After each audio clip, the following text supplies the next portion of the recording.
Makasih Andika. Nah, tadi kan sudah dijelaskan tuh pengertian arsip dan juga kearsipan. Nah, kalian tahu nggak sih apa bedanya arsip dan kearsipan? Ada yang tahu nggak perbedaan arsip dan kearsipan? Arsip dokumennya, kearsipan tata caranya. Oke, boleh. Kela, Kela. Kalau menurut saya arsip itu kayak dokumen-dokumen atau rekaman-rekaman yang disimpan gitu. Kalau kearsipan itu proses penyimpanannya. Oke. Ini udah bisa semua ya berarti ya. Pengertian arsip dan kearsipan dan juga bedanya. Pokoknya intinya tuh kalian untuk membedakan arsip dan kearsipan, jadi arsip itu bentuk dokumen ya. Kearsipan itu adalah kegiatannya. Nah, itu kalian catat tuh. Jadi nanti pas ditanya, arsip itu adalah dokumennya, dan untuk kearsipannya adalah proses ataupun kegiatan dalam pengarsipannya. Nah, jadi perbedaannya di situ. Oke, next. Maison, next.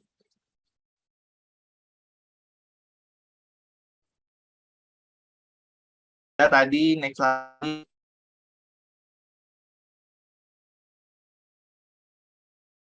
Nah, di sini bisa kalian lihat nih pengertian arsip merupakan suatu proses kegiatan untuk organisasi dalam berbagai bentuk.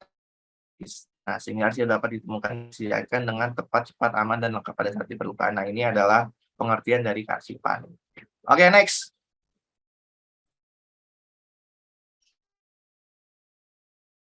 Si Prof. Tulis depan. Ini sudah dijelaskan kemarin sama Ibu? Sudah dijelaskan? Udah sampai selesai, Mas. Oke, next lagi berarti.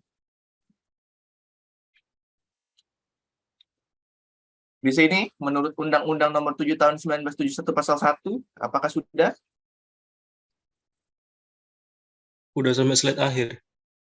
Oh, emang udah sampai slide akhir yang ini? Udah kemarin. Waduh, berarti kita masuk ke slide 2 berarti, slide 2, PPT kedua. Nah, berarti kita selesainya bisa lebih cepat sekarang, guys. Soalnya kira tuh masih belum yang apa namanya PPT yang pertama. Soalnya Ibu kemarin kira selesainya itu di slide nilai guna arsip. Nilai guna arsip udah dapat atau udah tahu? Nilai guna arsip? Belum ya? Coba buka lagi berarti PPT-nya yang tadi.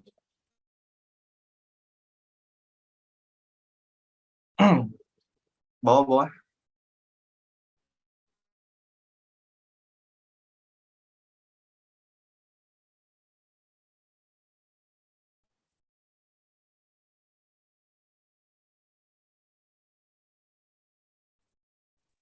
Kak, ini yang di sini udah semua di PPT ini, Kak. Coba ke bawah lagi. Soalnya kemarin Ibu ngasih ini ke kakak. Nah, di sini kok nggak salah belum apa ya? Ini udah nilai guna primer? Sim, udah belum, Cim? Cuma kemarin kan waktunya mepet, jadi ibunya kayak jelasin itu secara singkat. Oh, oke. Berarti coba kita melatih ingatan kalian. Oh ya, sebelumnya kan tadi kita ada Undang-Undang Nomor 7 Tahun 1971 nih. Nah, kalian bahwa nanti kalian akan belajar tentang Undang-Undang Nomor 43 Tahun 2009 tentang kearsipan. Nah, itu kalian sudah dibilang belum? Nanti bakal belajar itu. Disuruh hafalin. Nah, kalian sudah mulai bisa menghafal ataupun sudah mulai menghafal?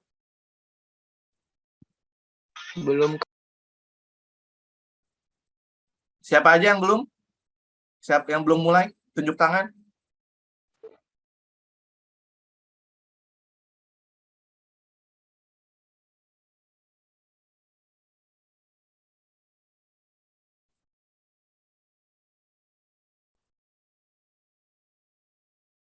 Pokoknya nanti kalian di Undang-Undang Nomor apa namanya? Nomor 9 ini nanti dijelasin bahwa ada beberapa pasal kalian harus hafal. Itu kok nggak salah sekitar 49 apa ya? Bentar kakak cek dulu di undang-undangnya. Jadi ini bukannya menyulitkan kalian, tapi sebenarnya sudah dari turun-temurun kita harus minimal tahu dasar hukumnya. Di zaman kakak juga, dulu pas kakak belajar manajemen kearsipan, nah kakak juga disuruh tahun 2009. Nah nanti kita maju satu-satu, nanti coba dites apakah hafal atau enggak. Nah jadi sistemnya nanti ketika kalian hafalan atau menyetor hafalan, itu bisa setengah dulu dan bisa langsung sekaligus. Nah tapi yang setengah nih, maksudnya yang setengah dulu. Nah kan kalian udah misalkan nyetor setengah nih, kita catat nilainya. Nah tapi pas maju nanti tetap dari awal sampai akhir, seperti itu. Wow, kayaknya pada syok semua nih kayaknya nih. Tapi insya Allah gampang kok. Itu pasal-pasalnya pendek-pendek, insya Allah hafal semua. Teman-teman kan istilahnya masih muda kan, masih berapa umurnya? Masih 22 ya? Kalian masih 22 kan? 19 Kak. 19. Seriusan 19? 20. Seriusan? Kakak masih 18 soalnya.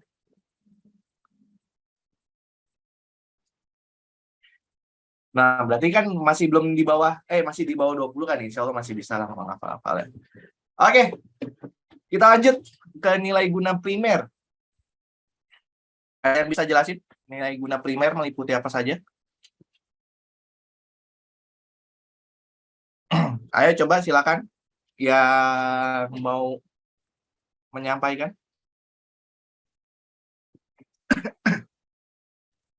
Silakan.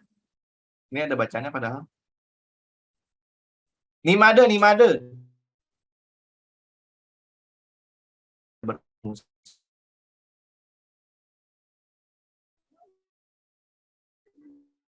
Jelasin aja sebisa. Nilai guna primer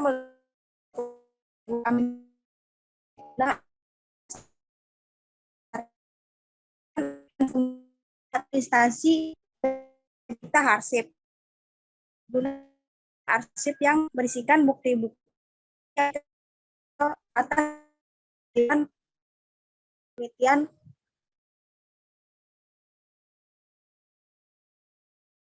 Jelasin atau enggak nilai administrasi itu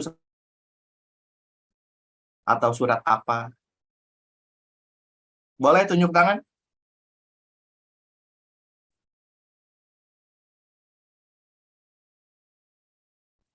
Nilai guna arsip contohnya? Sebenarnya Surat keputusan. ya silakan. Surat keputusan. Surat keputusan itu bisaan. Ada lagi? KTP Kak, Kenapa? KTP. KTP? KTP bisa juga. Ada lagi? faktur bisa nggak Kak? Faktur buat keuangan, nilai guna keuangan. Nilai bisa. Tapi kita administrasi dulu. Ada lagi?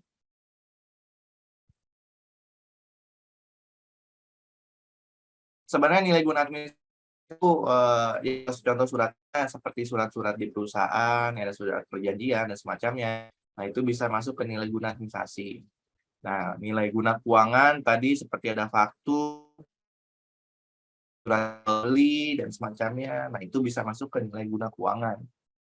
Nah, untuk nilai guna hukum, nah ini bisa misalnya surat dari kepolisian, SKCK dan semacamnya, atau surat yang bertanda tangan di atas materai. Nah, biasanya kan itu berlandaskan hukum kan. Jadi kalau misalkan salah satu ada yang melanggar, nah itu bisa dituntut pidana ataupun perdata. Nah, nilai guna ilmiah atau teknologi, nah ini biasanya tuh itu contohnya kayak penelitian-penelitian. Juga kalau misalnya nanti kalian kan bikin skripsi, nah itu masuknya ke nilai guna ilmiah ataupun karya ilmiah ataupun nanti tesis dan semacamnya. Oke, sampai sini ada yang ditanyakan? Tidak Kak, ada? kalau nikah kemana Kak? Sudah tidur sama pacarnya ya? Iya. Nggak serius Kak, guna Oh, hukum ya Kak? iya, nilai guna hukum itu KUA. Karena kalau misalkan kalian kan amit-amit kan pasti kan kalian harus melewati pengadilan atau apa ya kan?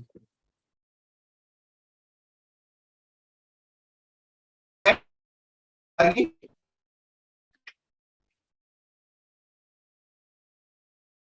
nih lan- lan-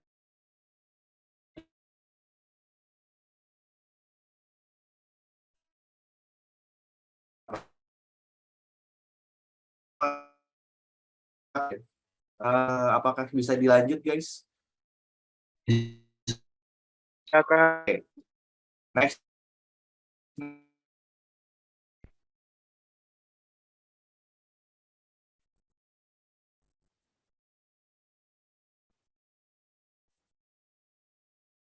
Oke, itu kan nilai guna dan juga nilai guna sekunder. Nah, di sini coba mungkin Muhammad Rahman boleh dijelasin sedikit aja nilai guna sekundernya. Guna sekunder itu nilai arsip yang didasarkan pada kegunaan arsip sebagai Rahman agak deketan soalnya suaranya nggak terlalu terdengar. ya Pak, udah kedengeran ya? Ya, udah mulai kedengaran. Silakan. Guna sekunder itu nilai arsip yang didasarkan pada kegunaan arsip sebagai kepentingan lembaga ataupun instansi lain dan atau kepentingan umum di luar instansi pencipta arsip serta kegunaannya sebagai bahan bukti pertanggungjawaban kepada masyarakat atau pertanggungjawaban nasional. Oke, terima kasih. Nah, dari sini ada yang bisa kayak contoh dari nilai guna sekunder apa saja? Sebenarnya gampang ini. Udah ada clue-nya di dalam tulisannya. Biasanya berorganisasi, nah ini tahu nih apa saja nih contoh dari nilai guna sekunder. Sertifikat Apa? organisasi. Oke, itu bisa. Sebenarnya kalau untuk nilai guna sekunder itu contohnya kayak lembar pertanggungjawaban. Karena kita kan ada yang LPJ buat ke atasan kita, ada juga untuk perusahaan. Nah, itu biasanya digunakan untuk nilai guna sekunder.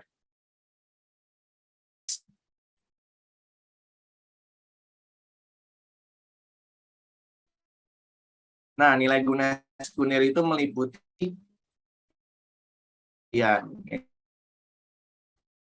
dapat digunakan untuk menjelaskan tentang bagaimana instansi tersebut diciptakan, dikembangkan, diatur fungsinya, dan nah, ini juga bisa contohnya tuh seperti ADART dan semacamnya. Terus nilai guna informasi mengandung informasi penggunaan berbagai kepentingan penelitian dan sejarah tanpa dikaitkan dengan lembaga instansi penciptaan. Nah, ini tuh untuk nilai guna sekunder yang informasi ini ya sama seperti tadi.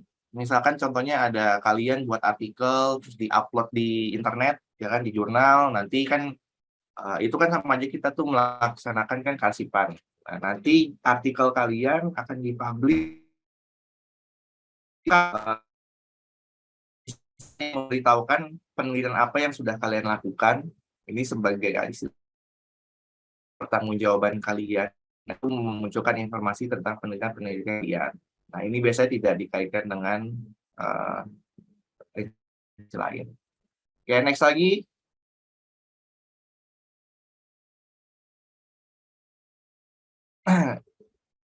Nah, pengolongan arsip berdasarkan sifat, yaitu terbuka. Nah, ini bisa kalian bedain kan, arsip yang tertutup seperti apa, arsip terbuka seperti apa. Mungkin teman-teman dulu ada yang pernah PKL atau yang sudah pernah bekerja.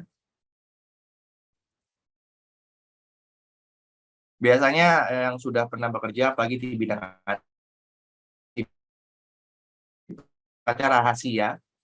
Jadi arsip benar tidak boleh diketahui oleh orang lain atau hanya orang-orang tertentu saja yang bisa melihat surat tersebut ataupun arsip tersebut. Nah, sedangkan arsip terbuka, nah ini pada dasarnya itu boleh diketahui oleh publik ataupun diketahui oleh umum. Misalkan kayak surat, misalkan di perusahaan, surat jual beli ataupun surat perjanjian itu kalau misalkan boleh dilihat, nah, itu adalah arsip terbuka. Ataupun mungkin kalian ke web bisa kalian lihat arsip-arsip apa saja yang bisa kalian lihat. Nah, itu berarti sudah masuknya ke arsip terbuka. Sebenarnya juga contoh-contoh nih yang kasus-kasus lagi panas, ya kan? Misalkan ada suatu FS misalkan, tahu FS nggak? Ini direkam ya, aduh takut lagi di.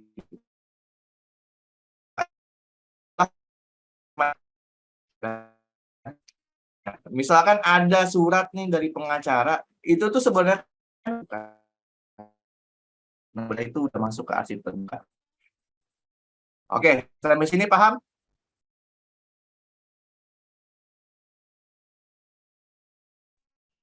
Ada pertanyaan nanti tolong kasih tahu aja ya.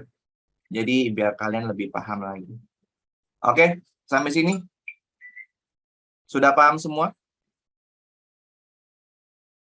Kalau sudah paham, kita next.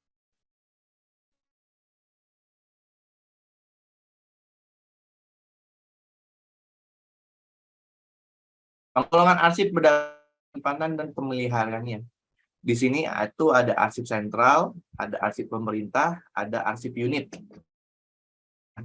Sudah tahu nggak sih, misalkan di dalam perusahaan itu ada apa aja? Contoh bagian-bagian misalkan. Ada yang tahu? Willy tahu? Nggak tahu, Kak. Oke, nggak tahu. Di perusahaan itu kan ada bagian MSDM atau bagian SDM.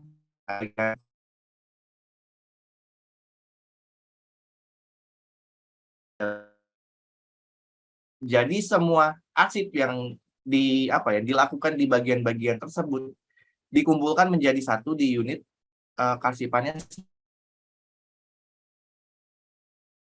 arsipnya sendiri, maksud masing-masing. Jadi unit arsip yang dijadikan menjadi satu dalam perusahaan. Nah, itu untuk arsip sentral. Arsip unit itu biasanya setiap bagian-bagian, ya bagian SDM, keuangan, pemasaran arsip sendiri.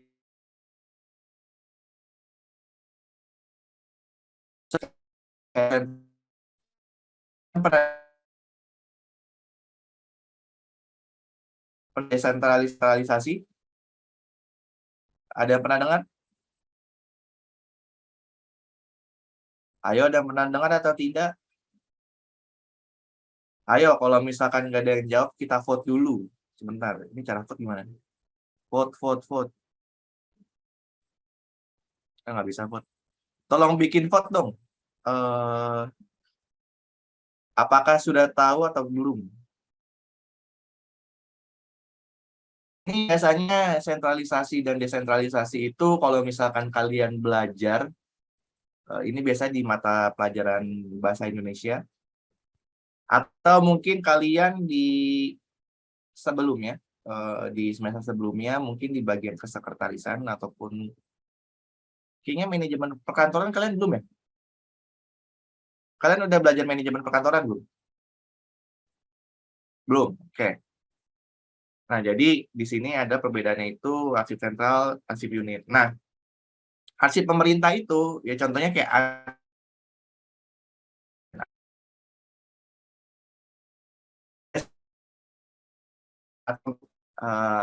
ataupun biasa kan arsip yang ada di tubuh ya. Nah, biasanya ada arsip itu kan ada masanya, ada batas waktunya, ada yang 10 tahun, ada yang 15 tahun, ada yang 20 tahun. Nah, itu ada yang harus dimusnahkan dan semacamnya. Tapi kalau misalkan sudah lewat dari situ, nah biasanya dikirimkan ke arsip pemerintah atau arsip Indonesia. Dari apa gitu kan, ternyata arsipnya tuh sudah banyak yang lewat gabungkan di Arsip Nasional Republik Indonesia. Nah, ini untuk penggolongan arsip berdasarkan tempat penyimpanan dan pemeliharaan ya. Oke.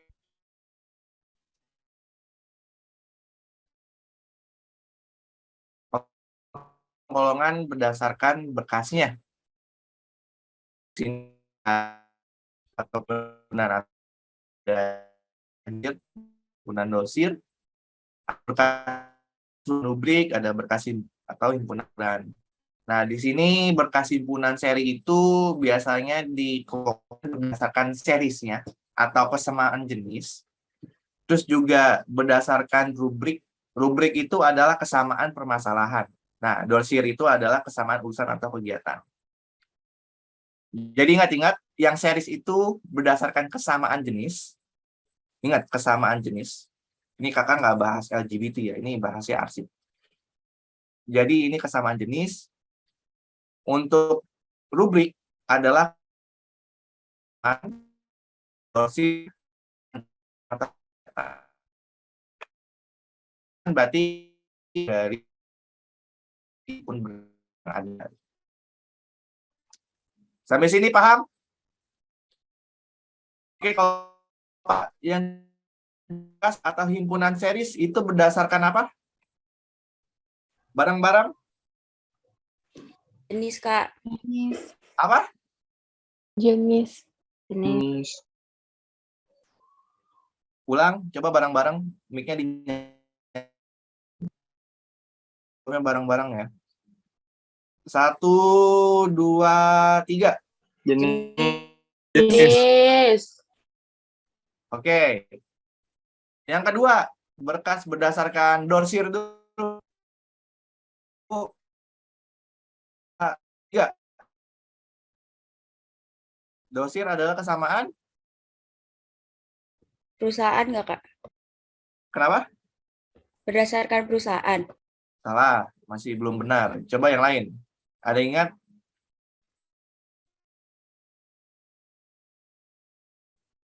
Dorsir itu adalah kesamaan urusan atau kegiatan.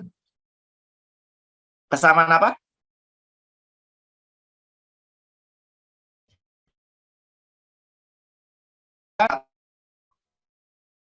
Oke. Ya, Oke. Kesamaan dosir. Kesamaan 1, 2, 3. urusan Urusan dan kegiatan Kegiatan. Oke, bagus. Yang ketiga ada berdasarkan himpunan rubrik, yaitu berdasarkan kesamaan 1, 3.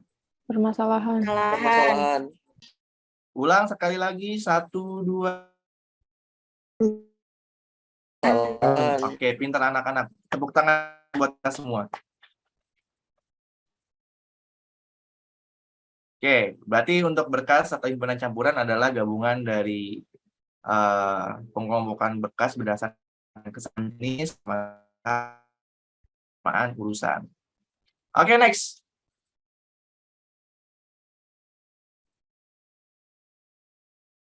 Nah, di sini ada penggolongan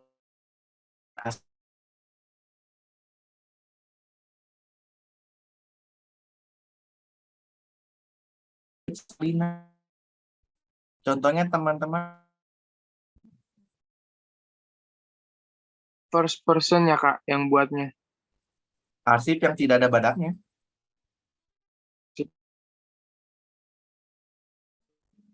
Terus ada lagi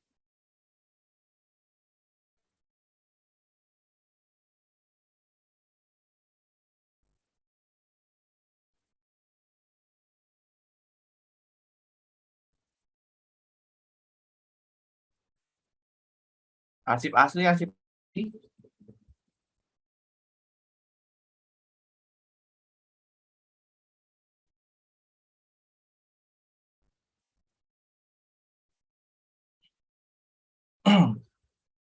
Ayo, ada lagi? Kak, arsip asli itu arsip yang belum ada salinannya bukan? Kayak yang Ya, dibuat asli. bisa. Itu termasuk bisa. Karena kan dia kan bukan salinan kan. Ya, itu bisa lah. Coba ada lagi. Nih kalian catat nih. Yang lain? Kayak dapat tanda tangan basahnya nggak, Kak? Bisa, bisa. Ada lagi?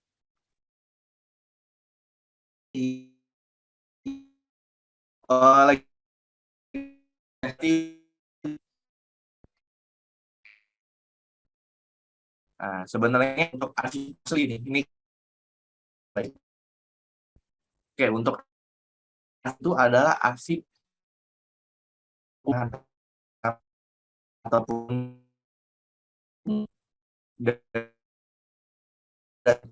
penganian serta lokasi asli yang merupakan dokumen utama.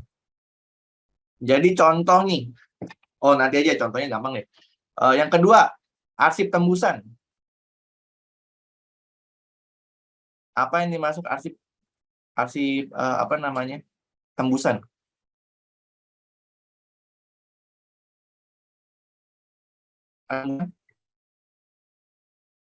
Oke.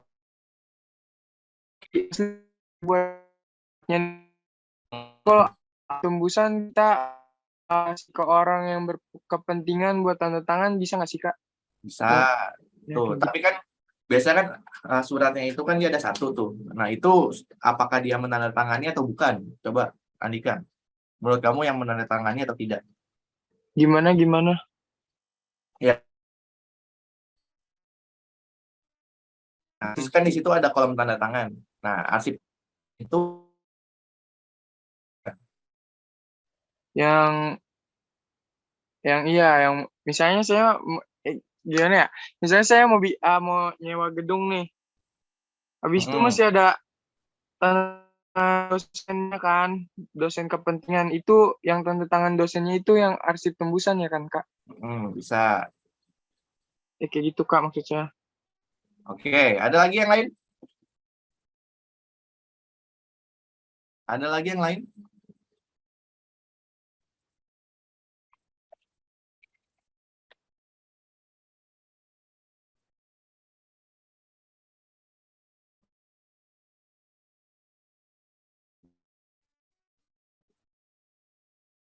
Tesalonika.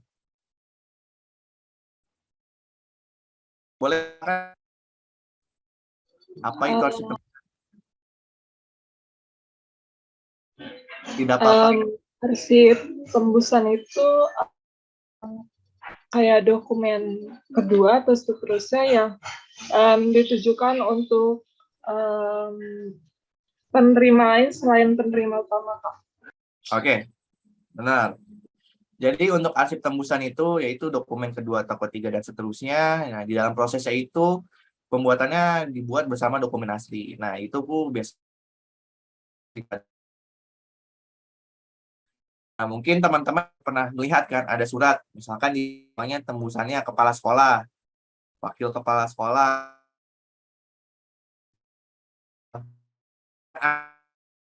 tapi arsip tembusannya yang kita kasih itu termasuk arsip tembusan. Arsip kan kita untuk mengetahui bahwa kita ada kegiatan apa ataupun ada apa. Nah, itu namanya arsip tembusan. Untuk arsip salin, yaitu dokumen yang proses pembuatannya tidak bersama dengan dokumen asli, akan tetapi mempunyai kesesuaian dengan dokumen asli. Nah, jadi maksudnya di sini adalah kalian udah punya arsip arsip aslinya. Terus habis itu kalian buat lagi salinannya, biasa buat arsip biasa kan. Nah, itu biasanya dilegalisir ataupun dibuat oleh ataupun ditandatangan orang yang berwenang. Nah, itu arsip salinannya. Contohnya tadi, nah itu jatuhnya juga ke arsip salinan. Karena kan walaupun jadi fotokopi, tapi dia dilegalkan lagi dengan ditandatangan dan juga distempel. Stempel asli oleh pihak yang bersangkutan. Nah, sedangkan arsip petikan itu adalah misalkan kalian punya arsip ini, punya aja apa namanya, contohnya punya ataupun kalian punya gambarnya aja. Nah, arsip lagi. Nah, kalian ketik ulang tuh arsip yang udah ada, kalian ketik ulang disamain itu masuknya ke arsip petikan. Petikan itu ketik arsip yang asli. Nah, itu. Oke, sampai sini ada yang ingin tanyakan atau sudah paham semua? Sudah paham semua? Sudah. Oke, kalau sudah kita lanjut next ke slide selanjutnya.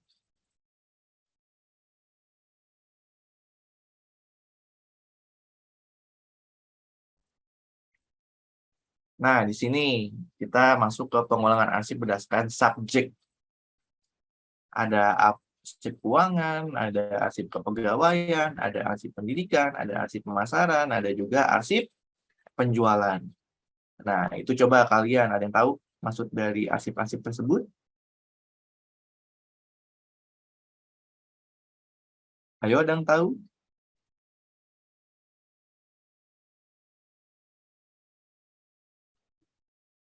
Mungkin contohnya aja kali ya, arsip keuangan itu seperti apa? Seperti kwitansi, Bukti pembelian bukan, Kak? Bukti pembelian bisa. Nanti yang bisa jawab dapat sosis so nice dari Andika. Ayo, siapa lagi?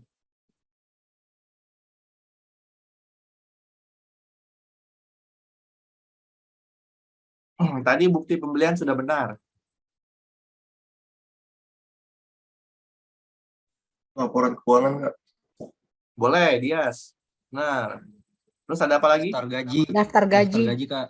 Oke, disebutin lagi dari internet, silakan. Bukti pembayaran. Nah, ya bisa. Nah, jadi arsip keuangan itu tadi adalah laporan keuangan, daftar gaji, bukti pembelian, bukti pembayaran, dan surat perintah bayar. Arsip kepegawaian. Contohnya, Surat pengantar Surat kerja. pegawai. bisa. Terus, surat apa lagi? Rekaman prestasi. Surat apa? Prestasi boleh. Rekaman prestasinya. Boleh. Nah, di arsip kepegawaian juga bisa surat lamaran, daftar riwayat hidup, CV hidup pegawai, SK pengangkatan, itu bisa, dan lain-lain. Arsip pemasaran.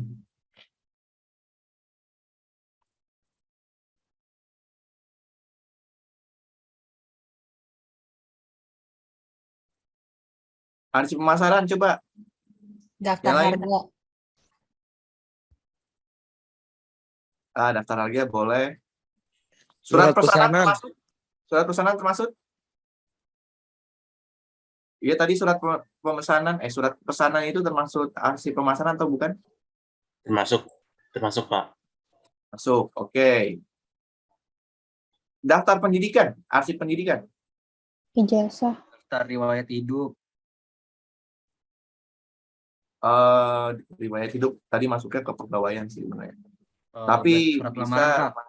ya daftar hadir siswa, rapot, kurikulum, transkrip, ya, itu bisa masuknya ke pendidikan. Nah, kalau penjualan ya tadi surat jual beli masuknya ke arsip penjualan. Next.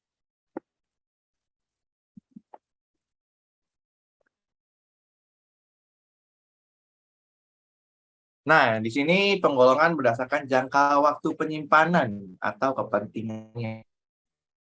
Kemudian nanti kalian bakal yang namanya ada di arsip itu ada JLA arsip. Nah, tapi sebelum masuk ke sana kalian harus tahu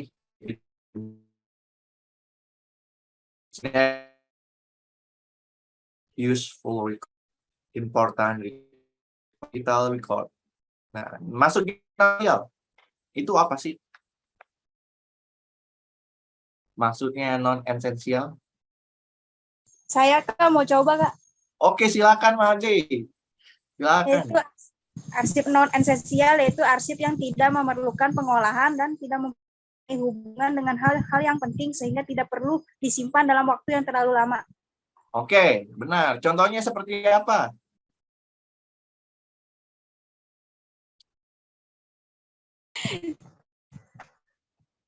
Surat apa biasanya?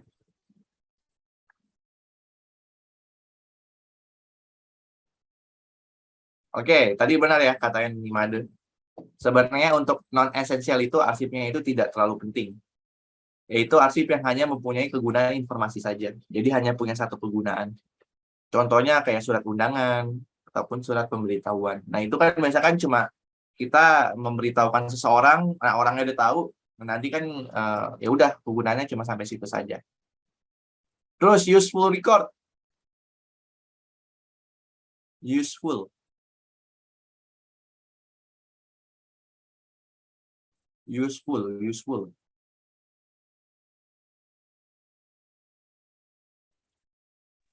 Berguna, Kak. Ah, ya benar. Berarti arsip yang berguna. Nah, tapi ini masuknya ke arsip biasa, yaitu yang semulanya penting, tapi akhirnya arsip tersebut sudah tidak digunakan lagi. Itu tadi kayak surat lamaran kerja, surat tagih, macamnya. Nah, yang ketiga ada important record, arsip penting.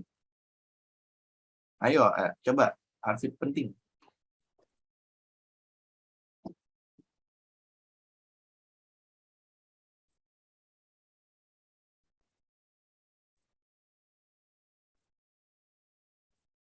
Oke, arsip penting itu biasanya yang hubungannya itu terjadi pada hubungan masa lalu. Ini bukan hubungan dengan mantan ya, tapi hubungan yang terjadi pada masa lalu. Dan juga masa yang akan datang. Sehingga perlu disimpan dalam waktu yang lama. Ini contohnya tuh kayak surat perjanjian, ataupun surat kontrak. Biasakan, ataupun kalian tahu MOU? Tahu MOU? MOU itu artinya apa? Memorandum of Understanding. Oke. Di situ kan jelasin, misalkan kalian tuh kerjasama dengan perusahaan A ataupun perusahaan B. Ternyata jalinan kerjasamanya itu di dalam MOU itu selama 3-5 tahun. Nah, itu harus disimpan tuh selama buat MOU-nya kembali. Termasuk ke dalam arsip yang penting ataupun important record. Nah, kalau vital record ataupun arsip yang penting dijadikan alat pengingat selama-lamanya ataupun bersejarah penting sekali, itu surat proklamasi. Proklamasi simpan di mana?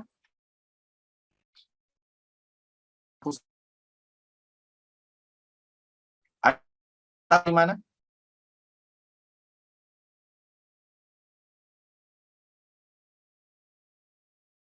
Ada yang simpan di mana?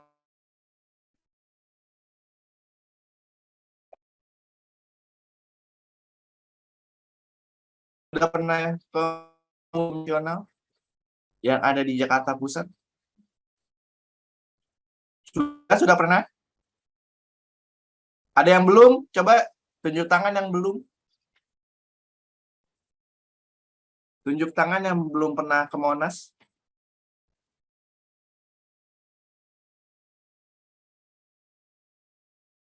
Topan ke Monas, Topan jalan.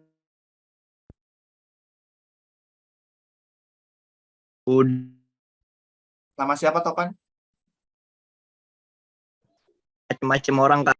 Oh, ini nggak mau jawab mantan, ini kayaknya takut ada yang pakai. Oke, kalian lihat, setahu kakak tuh naskah proklamasi itu dan bendera pusakanya tuh disimpan di Monas. Di bawahnya kan ada museumnya tuh. Nah,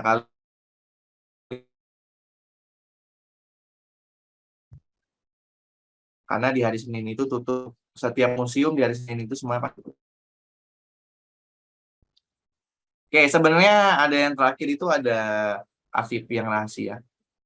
Atau Nah, jadi biasanya arsip rahasia itu yang isinya hanya ya tadi boleh diketahui oleh orang tertentu saja. Misalkan namanya ada surat dan lain yang boleh melihat misalkan atasan kita atau ya. Nah, itu maksudnya kearsipan.